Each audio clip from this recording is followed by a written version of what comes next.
Hello friends, movies all অ্যাবাউটে আপনাদের স্বাগত।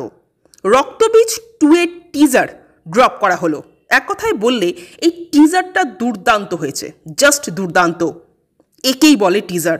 বহুরূপীর teaser trailer দেখে যেমন মন ভরে গিয়েছিল, রক্তবীজ 2 এর ক্ষেত্রেও কিন্তু ঠিক সেটাই হলো। মুনির আলম নাম নিয়ে বহু ব্যক্তি ঘুরে বেড়াচ্ছে, কিন্তু কেউই আসল মুনির আলম নয়।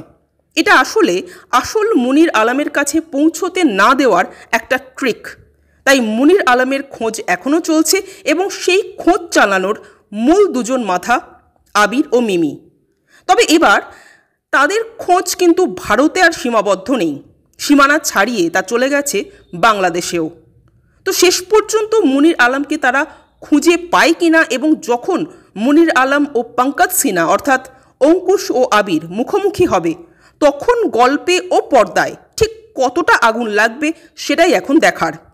যদিও পর্দায় আগুন ধরানোর জন্য একটা মাস্টার স্ট্রোক খেলেছেন উইন্ডোজরা, এবং সেটি হলো মিমির বিকিনি শট।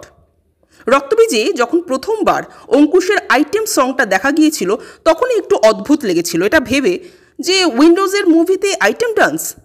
কিন্তু এবার উইন্ডোজরা আরও এক ধাপ এগিয়ে গিয়ে নায়িকার বিকিনি শট, সমুদ্রের ধারে নায়ক নায়িকার ডান্স ফান্স সবই দেখিয়ে দিল।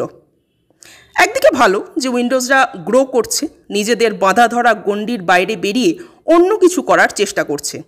কিন্তু এই অন্য কিছু করার চক্করে, সব ধরনের অডিয়েন্সকে কেটার করার চক্করে উইন্ডোজরা যেন তাদের মৌলিকত্ব হারিয়ে না ফেলে। হিন্দি করছে বলে আমাদেরও করতে হবে, এটার আসলে কোনো মানে হয় না। যদিও টিজারটা আমার দারুণ লেগেছে। আবিরকে পুরো অ্যাকশন হিরো হিসেবে প্রেজেন্ট করা হয়েছে। যদিও আবির কিন্তু টুকটাক অ্যাকশন করতেই থাকেন, এটা আপনারা খেয়াল করবেন। সেটা বহুরূপীতে হোক, রক্তবীজ 1-এ হোক বা সোনাদা সিরিজে হোক, আবিরের এই অ্যাকশন অফতারটা কিন্তু কম বেশি সব মুভিতেই দেখা যাচ্ছে। তবে একটু মনক্ষুণ্ণ হলাম অঙ্কুশের ফেসটা রিভিল করেনি বলে। অন্তত চোখ দুটোও যদি রিভিল করতো তাহলেও বেশ লাগতো।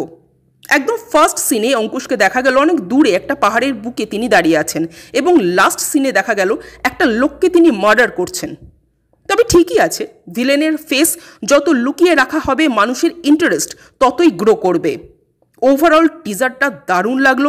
যেভাবে ফার্স্ট কাটের মাধ্যমে টিজারটাকে এডিট করা হয়েছে, আবিরকে যেভাবে বিল্ড আপ দেওয়া হয়েছে, বিজিএমের ব্যবহার, সব মিলিয়ে টিজারটা কিন্তু ফাটাফাটি। পুজোয় যে হাড্ডাহাড্ডি লড়াই হতে চলেছে তার আভাস কিন্তু এখন থেকেই পাওয়া যাচ্ছে।